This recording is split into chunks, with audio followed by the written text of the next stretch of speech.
በተአምር ከሞት የተረፈው ሰው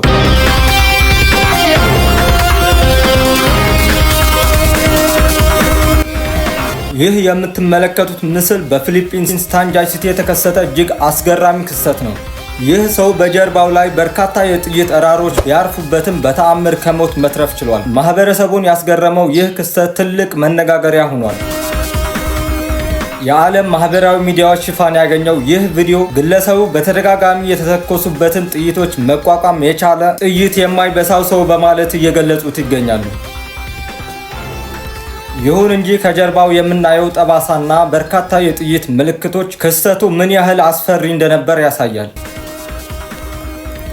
ጉዳዩ በታዋቂው የፊሊፒንስ የቴሌቪዥን ፕሮግራም ጄሲካ ሶሆ ላይ ይፋ እንደሚደረግም ታውቋል።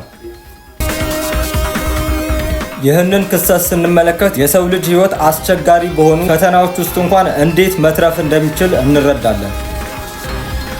ለመሆኑ እናንተ ስለዚህ ተአምራዊ መትረፍ ምን ትላላችሁ? ሐሳባችሁን ኮሜንት ላይ አጋሩ። በሌላ ዜና በስፖርቱ ዓለም ታሪክ ሲሰራ የምናይበትን አስደናቂ ትዕይንት እንመለከታለን። የቅርጫት ኳስ ንጉስ በመባል የሚታወቀው ሌብሮን ጄምስ ለዓመታት የስኬቱ መለያ የነበረውን ዝነኛውን የኖራ ዱቄት ወደ አየር የመበተን ስነ ስርዓት ለመጨረሻ ጊዜ ሲያደርግ ተመልክተናል። ይህ ቾክቶስ ተብሎ የሚጠራው ድርጊት ሌብሮን ጄምስ ወደ ሜዳ ከመግባቱ በፊት ተመልካቾችን የሚያነቃቃበትና የራሱን የጨዋታ መንፈስ የሚያዘጋጅበት ትልቅ መለያው ነበር። በሎስ አንጀለስ ሌከርስ ማሊያ ቁጥር 23ን ለብሶ ያደረገው ይህ የመጨረሻ ትዕይንት በስፖርት አፍቃሪያን ዘንድ ትልቅ ስሜትንና ናፍቆትን ፈጥሯል።